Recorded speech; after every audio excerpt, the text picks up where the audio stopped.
Mengundang Rusia di acara G20 di Bali nanti pada November 2022 oleh pihak Indonesia ternyata membuat Amerika muring-muring marah terhadap Indonesia dan mengancam memboikot G20. Langkah Indonesia ini langkah strategis kah atau langkah blunder? Pentingkah Pak Jokowi sampai harus datang ke Amerika dalam lobby politik ASEAN Amerika kemarin juga melobi untuk G20? Atau sampai-sampai juga harus datang ke markas Elon Musk? Kita akan bahas lebih mendalam tentang keputusan tersebut. Diawali dengan sebuah fakta tentang perang di Ukraina, di mana Eropa dan Amerika ternyata yang membiayai perang Rusia tersebut. Sungguh, Amerika, NATO, dan sekutu adalah negara yang membiayai perang di Ukraina. Pengusaha raksasa penghasil mesin perang Amerika dan Eropa mendapatkan untung besar karena perang ini. Walaupun 40 juta penduduk Ukraina menderita dan negara sekitaran Ukraina Barat menderita karena menerima pengungsi dan wilayahnya dipakai untuk jalur senjata masuk ke Ukraina. Apa mereka para pengusaha mesin perang itu tidak peduli dengan korban perang di Ukraina? Jawabannya tidak. Di sisi pengusaha alat perang dapat dipastikan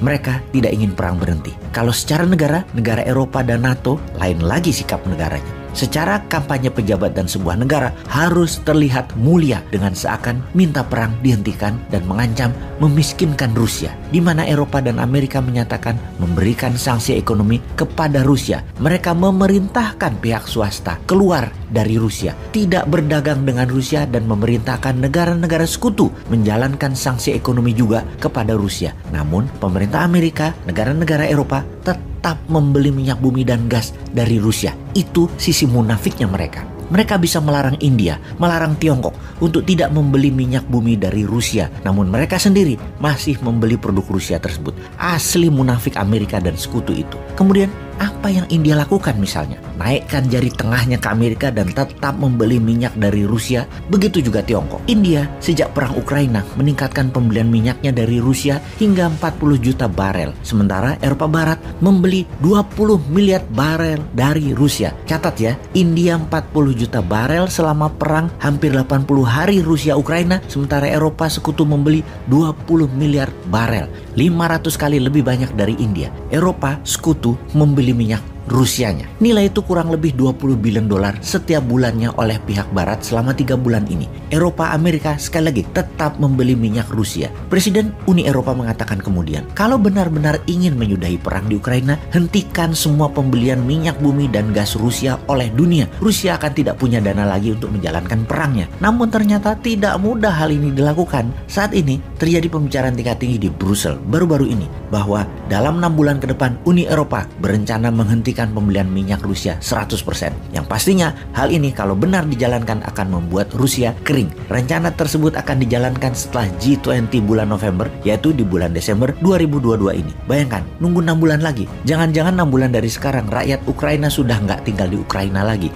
Sudah pindah dan Ukraina luluh lantak sudah. Lalu terjadi perdebatan karena Desember masuk musim dingin. Eropa memerlukan gas dan minyak Rusia. Sebaiknya digeser tambah 3-6 bulan lagi alias 9-12 bulan dari sekarang rencana pemblokade 100% minyak gas Rusia. Kemudian negara seperti Hungaria melalui Perdana Menterinya Viktor Orban malah teriak minta waktu lebih dari 24 bulan lagi dari sekarang agar bisa menyiapkan infrastruktur minyak bumi dari tempat lain yang membuat harga naik 50% lebih mahal dari minyak dan gas Rusia. Minyak dan gas Rusia memakai pipa jalur distribusinya. Kalau sumber lain pakai kapal FSRU misalnya atau tanker yang mereka tidak punya pelabuhannya, di mana mereka menyiapkan silo, tangki dan jalur distribusi baru atau menggunakan batu bara. Pembangkit listrik tenaga batubara coal power plant tidak mudah dan tidak cepat penyediaannya. Menjalankan perintah Uni Eropa untuk akhir tahun ini menyetop minyak dan gas dari Rusia ke Hungaria. Bagi Hungaria sama saja menjatuhkan bom nuklir di Hungaria. Hungaria tidak bersedia. Slovakia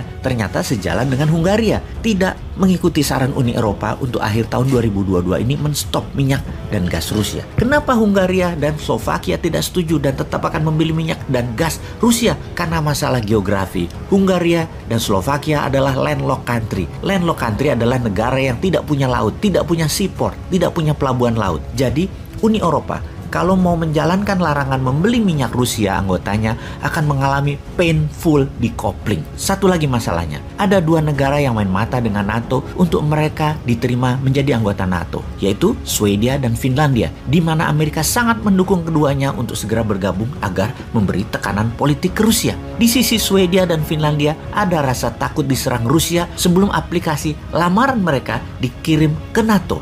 Dan ini memang pernyataan propaganda dari Rusia akan menyerang semua negara baru yang menjadi anggota NATO karena mengancam keamanan negara Rusia. NATO adalah nation threat-nya bagi Rusia. Jadi, kembali ke pertanyaan di awal tentang marahnya Amerika kepada Indonesia karena mengundang Rusia di G20 November 2022. Haruslah dilawan karena benar apa yang Indonesia lakukan tersebut, yaitu mengundang semua anggota G20 tanpa pengecuali. Amerika marah sama Indonesia, melarang semua negara membeli produk Rusia, tapi mereka sendiri masih membeli minyak Rusia. Kalau negara lain nggak boleh, dilarang-larang. Kalau sendirinya apa-apa boleh. Itulah Amerika yang double standard. Terus Indonesia harus takut gitu? Jangan. Lawan, tunjukkan kepemimpinan dunia Indonesia itu cinta damai. Tunjukkan Indonesia punya sikap. Hurra!